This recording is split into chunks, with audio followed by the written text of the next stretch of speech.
Almost 90% of all fresh tomatoes eaten in the United States don't come from California or Florida. They come from Mexico. That's nearly $3 billion worth of trade every single year.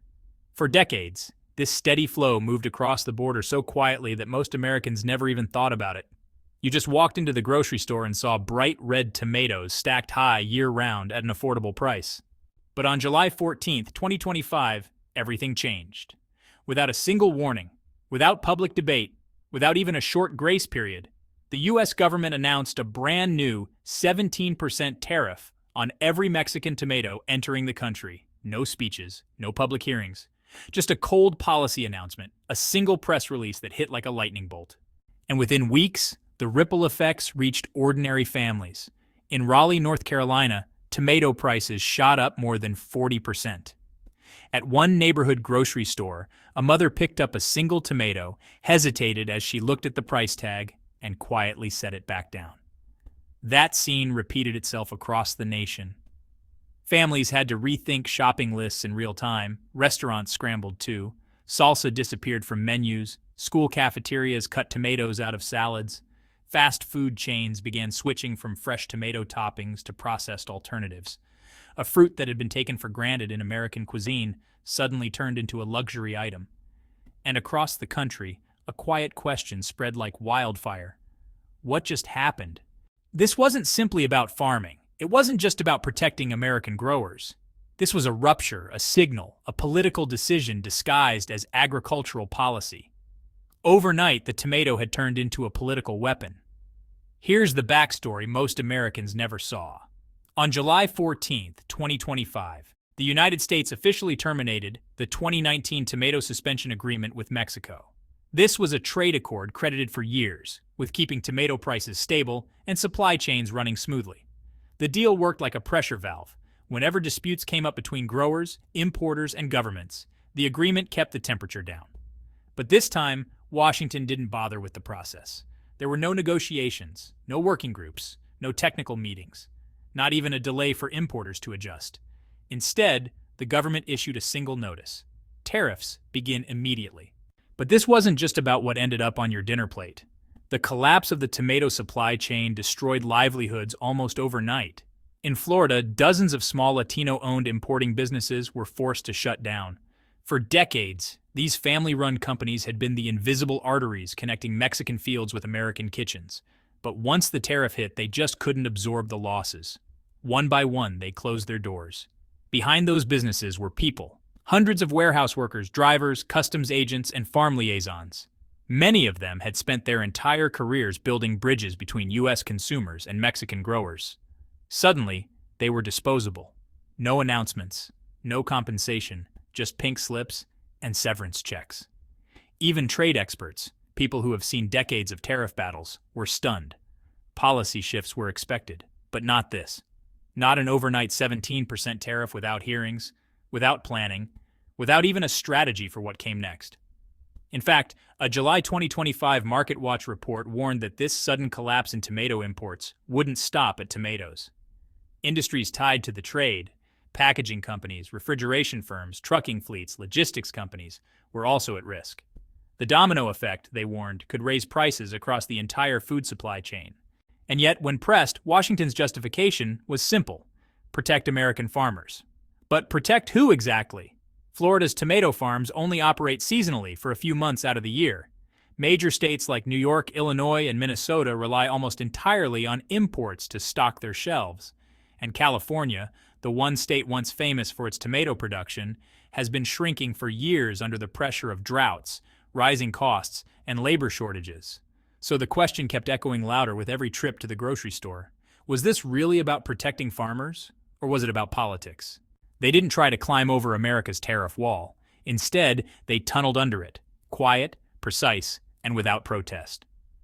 While Washington was busy making headlines, Mexico was drafting blueprints. No fiery speeches, no threats of retaliation, no podium statements, no backroom deals, just silence and steel rails. Behind the scenes, engineers and logistics executives went to work, and in just 3 months, a brand new trade corridor quietly came to life. Far from the U.S. border, far from American checkpoints, trains began rolling north, daily out of Bajío. Mexico's agricultural heartland, cutting through Chihuahua and then veering east directly into Ontario and Quebec. No customs backlogs, no tariffs, no interruptions, a cold chain miracle, built not out of anger, but out of strategy. Refrigerated containers, fully insulated, pressure-regulated, and sensor-controlled, hold tomatoes, berries, and peppers at a steady 0 to 1 degree Celsius for the entire 2,000-kilometer journey. The payoff? 4 to 5 extra days of shelf life, dramatically lower waste, fewer rejected shipments, and, most importantly, cheaper delivery. Early reports from Canadian Pacific Kansas City, or CPKC, confirm that the rail route is slashing logistics costs by nearly 15% compared to traditional trucking routes through the U.S. Because while America taxed the tomato, Mexico optimized it. At first, it looked like a short-term workaround. But then came the contracts. Loblaws, Metro, Sobeys, Canada's top grocery chains didn't just tour Mexican farms. They signed 5-year agreements, locked in, secured, and with every new refrigerated container heading north, a message was hidden in the paperwork. Mexico wasn't coming back. There was no press conference from Mexico's trade ministry, no angry statement from the president, no social media hashtags or slogans, just rail cars filled with fresh produce crossing new borders every day. As one senior trade advisor in Ottawa put it, they didn't fight the tariff, they outgrew it.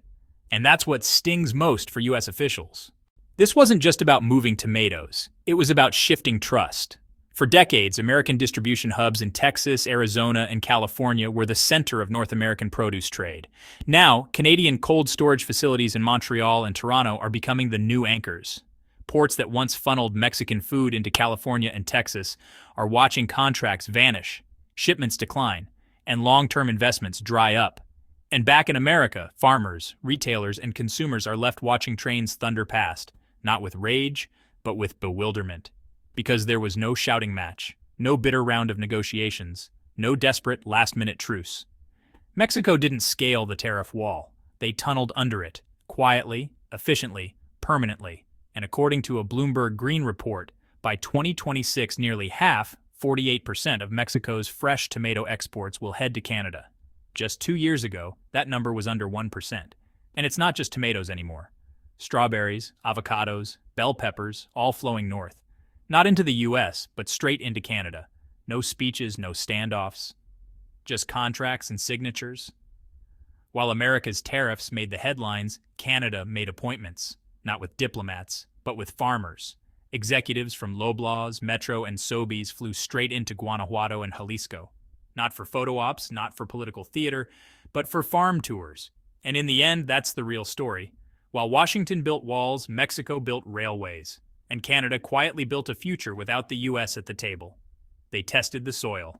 They checked the irrigation systems. They walked the fields, tasted the tomatoes, and then they signed.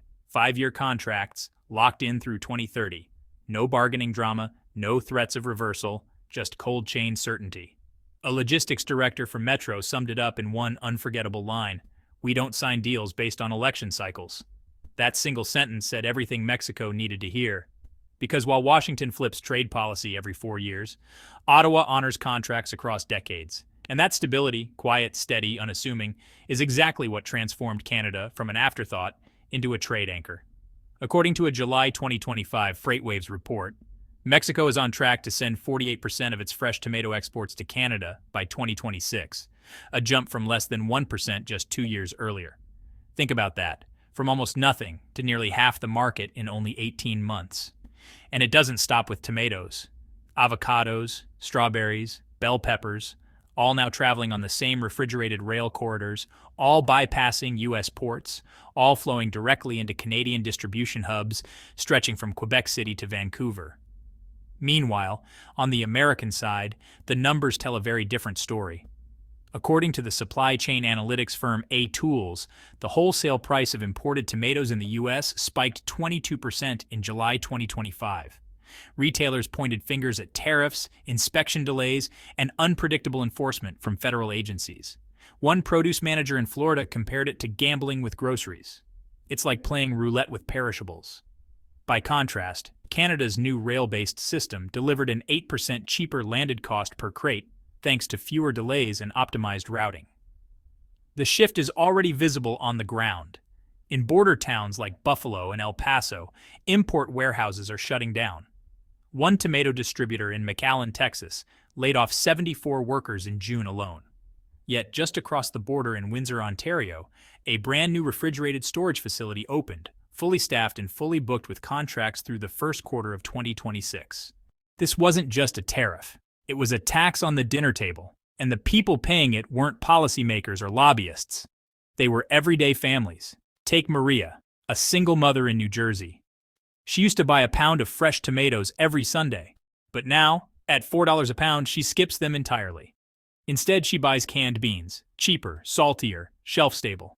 Her 5-year-old son doesn't notice the difference today, but his future heart health might. Or look at Tom in Laredo, Texas, a retired welder surviving on Social Security. He says the produce aisle now feels like a luxury boutique. Used to be you could get a week's worth of fruits and vegetables for $20. Now I just walk past and head for the freezer section. And then there's the Wilson family in Detroit, living on SNAP benefits. They stretch $173 to cover groceries for a week. But tomatoes? Gone from the list, along with avocados and peppers. We haven't had a fresh salad in 3 weeks, the mother explains, just coleslaw and potatoes. This wasn't an accident. This was policy, and its impact wasn't felt in debate halls or press conferences. It landed in lunchboxes and kitchen sinks. According to Axios and ABC News, average U.S. tomato prices surged 30 to 45% within 2 months of the July 2025 tariff. Some grocery chains even reported spikes as high as 60% on heirloom and organic varieties. Fast food chains adapted the only way they could, quietly dropping fresh salsa and pico de gallo from menus. Even schools weren't spared. In Champaign County, Illinois, one elementary school removed tomato wedges from lunch trays and replaced them with pre-packed bags of shredded lettuce. One teacher put it bluntly, the kids noticed. They asked where the red was. Because when policy fails, it's not just nutrition that disappears. Even color drains from the plate. A $4 tomato isn't just expensive. It's symbolic. It's no longer a fruit. It's a test of priorities, of planning, of who gets punished when government gambles with policy. And this time, the gamble wasn't over borders or jobs. It was over taste, health, and dignity. The White House sold the tariff as protection for American farmers. But what did farmers actually get? Not new irrigation systems, not labor reform, not relief from droughts or wildfires. What they got was headlines. What they got was promises. Meanwhile, the reality in the field hasn't changed. Climate stress, water shortages, labor gaps, the same battles rage on, while consumers, the very people who had no seat at the negotiating table, now shoulder the costs of political bravado.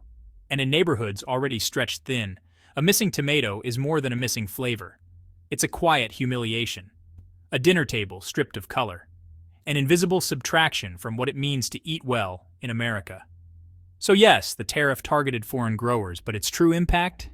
It landed in the fridge, in the pantry, and in every bite that now tastes like less. But here's the bigger question. If a tomato can escape America, what else might follow? By late July 2025, the tremor had spread far beyond the produce aisle. Logistics firms in Rotterdam and Hamburg began sketching new cold chain maps, from Brazil to Europe, from Colombia to Canada, from Peru to Asia. And the common denominator? Avoiding U.S. ports, avoiding U.S. policy, avoiding U.S. risk. Why pay more? One Dutch supplier asked. For politics dressed as trade? Brazil moved first, inking a 5-year deal with the Netherlands to supply organic vegetables directly via the Port of Signs in Portugal. No American middleman, no unpredictable tariff whiplash. Colombia and Peru followed, redirecting exports once routed through Houston or Los Angeles, now flowing toward Vancouver and Halifax. And then came the signal that shook Washington the most, Asia. In August, delegations from Japan, South Korea, and Taiwan landed in Cedaro, Mexico. Not to negotiate, not to protest, but to study, to learn how Mexico rebuilt its exports without America. One Korean advisor called it the blueprint of resilience, and they weren't bluffing. According to Bloomberg, Japanese and German corporations are already scouting Mexican electronics hubs, preparing them as springboards into Asia and Europe, cutting Washington out of deals entirely. Meanwhile, Canada saw the opening and sprinted. By September, Agricorp Ontario was running tests on dual-language packaging lines, rebranding Mexican tomatoes under Canadian trade rules. Perfectly legal under USMCA. Logistically seamless. Politically bulletproof. One Canadian official said it outright. If the U.S. wants chaos, we'll offer certainty, and certainty sells. Because this is no longer about fruit. It's about trust. about who nations can rely on to deliver goods across oceans without a surprise tariff, a midnight rule change, or an angry tweet from a president. Even the European Central Bank, in a July 2025 memo, flagged a new risk, a gradual relocation away from U.S.-centric trade lanes. Agriculture today, but autos tomorrow. Semiconductors next. Maybe even biotech. The world isn't boycotting America. They're just avoiding it. Silently, efficiently, permanently. And back home, the irony cuts deepest. American families still believe the tariff was about protecting farmers, but farmers remain stuck. Consumers now pay more for less. And the world, instead of rallying behind the U.S., is rewriting trade routes that no longer run through Washington. Because today, it's tomatoes. Tomorrow it could be circuit boards, brake pads, syringes. Mexico didn't storm out and protest. They left with precision. Canada didn't push. They simply opened the door and waited. And so America finds itself with the most expensive tomatoes in the world, and perhaps the cheapest credibility. So here's the question we leave you with. Is this really just a tomato war, or is it the first crack in America's global trade unraveling? Do you choose patriotic prices or practical groceries?